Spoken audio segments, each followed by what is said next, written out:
Jadi menurut saya MBG ini bagus, namun dibagi-bagi, dijadikan sebagai proyek atau lahan basah bagi elit-elit. Buktinya MBG ini dikorupsi habis-habisan pelaksanaannya. Apalagi MBG, mohon maaf, menghasilkan banyak penyakit. Bentuk protes mahasiswa atau orang-orang yang peduli terhadap rakyat kecil melakukan aksi, saya sepakat.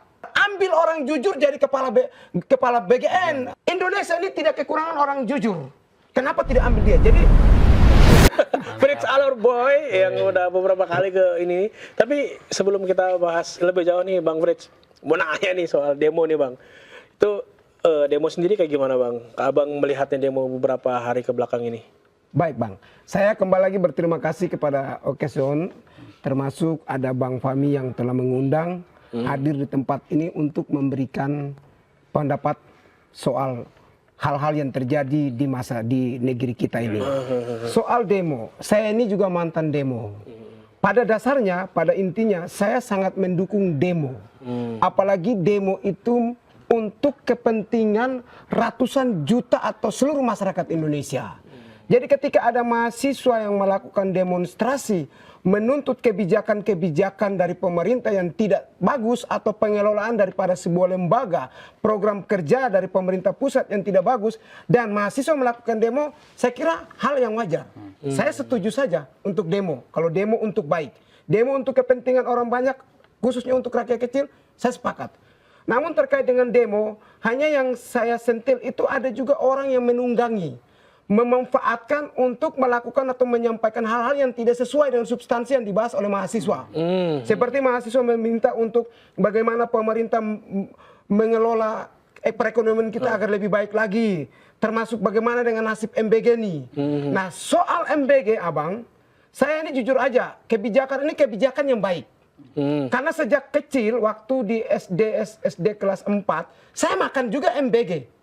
Makan siang gratis ini kami sudah menikmati di zaman Pak Soeharto. Oh, zaman Pak Soeharto. Ya, tetapi sistem pengelolaannya dan sistem pengelolaan sekarang itu berbeda. Zaman dulu kami disuruh bawa sendok, bawa piring, dan bawa gelas masing-masing.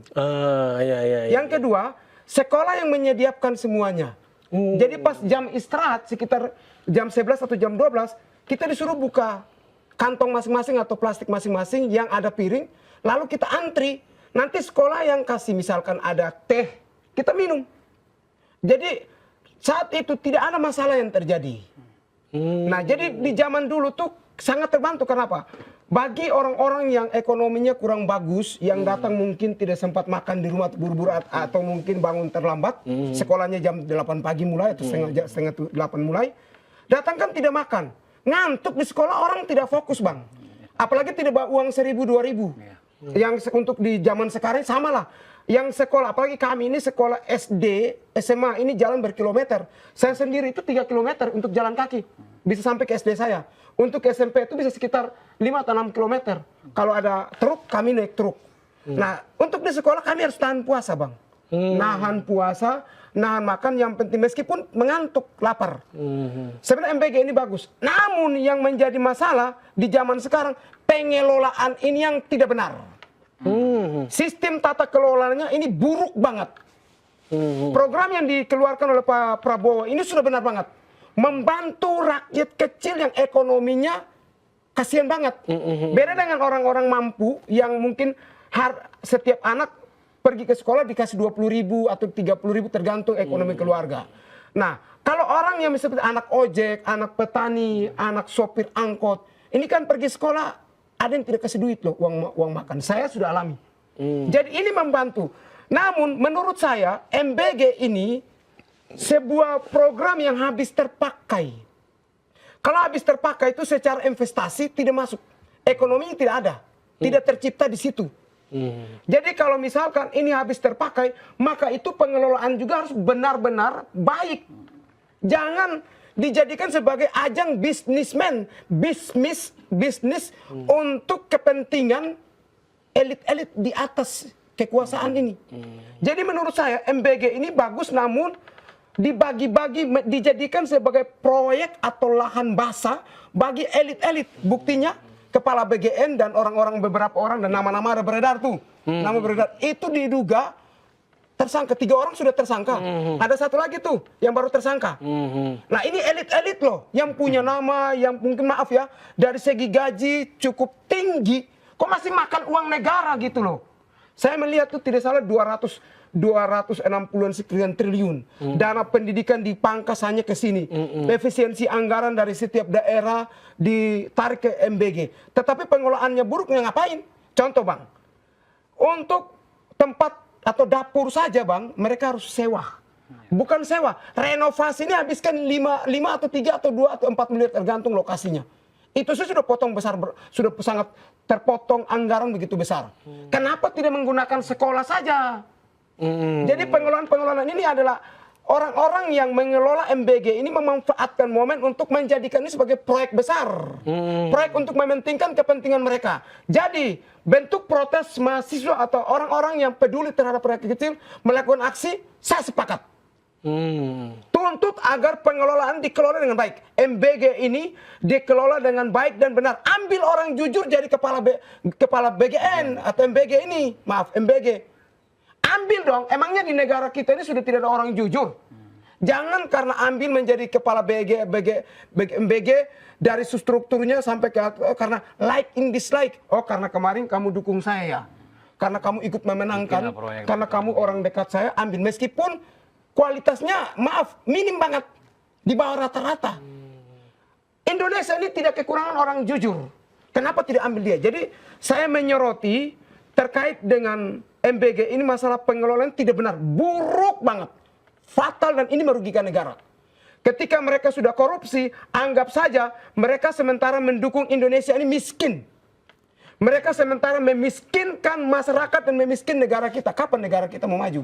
Jadi, saya mendukung penuh teman-teman atau adik-adik saya, saudara-saudara saya, teman-teman mahasiswa, saya juga masih mahasiswa, jadi mereka yang sementara melakukan demonstrasi menuntut agar MBG ini dikelola dengan baik, ya gaspol, saya mendukung. Tetapi tidak menutup kemungkinan bahwa ketika program ini baik untuk banyak orang, kenapa kita tidak dukung juga? Tapi yang teman-teman mendukung ini karena MBG ini dikorupsi habis-habisan. Pelaksanaannya, apalagi MBG mohon maaf, menghasilkan banyak penyakit. Banyak anak-anak yang penyakit. Keracunan gitu ya? Keracunan. Nah MBG ini untuk perubahan gizi kok menjadi penyakit. Artinya apa yang salah di sini? Terus MBG ini kenapa harus dikasih kepada seluruhnya Indonesia? Harusnya dilihat itu daerah tertinggal. Tertinggal juga dilihat masa daerah perkotaan yang anak kepala dinas ikut makan. Masa anak anggota DPRD atau legislatif atau mungkin pejabat atau pemilik proyek ikut makan, kan tidak bagus. Kalau bicara keadilan, mereka ke sekolah, orang tua kasih ada yang mungkin 20.000 untuk uang makan. Sementara anak ojek, anak sopir, anak petani, anak buruh, ada yang tidak, anak pemulung, tidak bawa uang. Ini yang dipikirkan sebenarnya. Jadi pengelolaan yang benar adalah ketika pihak MBG dari kepala sampai ke pucuk pimpinan sampai ke akar-akar mengevaluasi dong, minta data di sekolah. Kira-kira di sekolah ini ada beberapa anak yatim piatu. Berapa anak-anak orang ojek, sopir, angkut, lain sebagainya. Kayak abang bagus ya kalau sekolah itu dilakukan prasmanan MBG-nya ya. Ya. Kayak abang gitu ya. Karena sebenarnya kalau misalkan kita evaluasi ke belakang juga ada beberapa SPPG yang menggelar ininya prasmanan. Kayak di Majalengka dan Kulon Progo. Kulon Progo. Ke sekolah. Iya, dikelola juga oleh pihak sekolah gitu. Dan memang seharusnya yayasan Kedapur itu kan diberikan kepada pihak sekolah kan, ini pada akhirnya dimanipulasi oleh kepala BGN gitu. Ini hari saat ini, tadi kan BGN rapat sama Komisi 5 DPR. Gimana? Itu rapat tertutup ya. Dan Wakil Ketua Komisi 5 DPR itu lalu Hardian Irvani, dia bicara gini, justru lebih bagus untuk banyak melibatkan masyarakat terutama yang ada di sekitar sekolah. Jadi pada prinsipnya mereka setuju. Oh, artinya prioritas penerima manfaatnya lebih baik di sekolah dan di sekitar sekolah gitu ya. DPR setuju kantin yang untuk DPR kantin yang mengelola ya. Saya izin sedikit mengenai yayasan Abang. Saya tidak setuju ada pembuatan yayasan untuk mengelola MBG. Emangnya sekolah sudah tidak mampu? Kan di sekolah kan ada kantin tuh. Kalau yayasan itu menurut saya punya siapa? Siapa yang membentuk? Bisa dipolitisir ya kalau yes, gitu ya. Itu benar sekali. Dan inilah yang dimanfaatkan oleh elit-elit di atas nih. yang duduk di sini, tolong ya, saya dapat jatah di daerah ini ya, tolong ya, yayasan harus buat yayasannya. Mereka rame-rame buat yayasan. Hanya untuk mengelola MBG, mereka buat yayasan. Saya tadi bilang, di zaman saya sekolah, kan sekolah yang mengelola. Jadi dipantau, dikontrol oleh kepala sekolah. Jadi kita mau evaluasinya gampang banget, panggil kepala sekolah. Kenapa makanannya begini? Jadi kepala sekolah ikut bertanggung jawab. Nah, jadi ketika ada guru yang melakukan ketidakadilan atau mungkin melakukan penyelewengan, kan kepala sekolah bisa evaluasi gurunya. Jadi kalau buat yayasan, saya pikir yayasannya ditutup. Jangan ada yayasan-yayasan. Libatkan kantin sekolah. Libatkan sekolah. Mungkin di sekolah ada gedung-gedung yang tidak terpakai. Toh ini kan untuk sekolah juga. Jadi program ini di sekolah yang kelola. Nanti sekolah rekrut ibu-ibu yang di sekitar lingkungan. Atau mungkin yang buat kantin ini kan hidupkan UMKM. UMKM juga hidup kalau sekolahnya libur bagaimana? UMKM pun tidak hidup, kantin tidak hidup. Sabtu Minggu kantin tidak hidup. Sekolah batas dari pagi sampai jam 2. Tidak sampai jam 3. Kalau di kampung saya batas jam 2. Nah artinya kantin ini tutup harus jam 2. Kasihan kan? Masih butuh omset masuk kok ditutup. Jadi menurut saya yayasan ini adalah oknum dokter tertentu di pucuk pimpinan ini lagi bagi-bagi proyek nih, menjadikan sebagai proyek bisnis untuk mementingkan kepentingan mereka. Jadi hanya ini untuk ekonomi mereka nih. Jadi menurut saya yayasan tutup. Jangan ada yayasan-yayasan. Jadi ketika mahasiswa demo untuk menuntut hal begini, saya sepakat. Oke. Gak sempet baca? Dengerin aja, klik icon text to speech di okezone.com.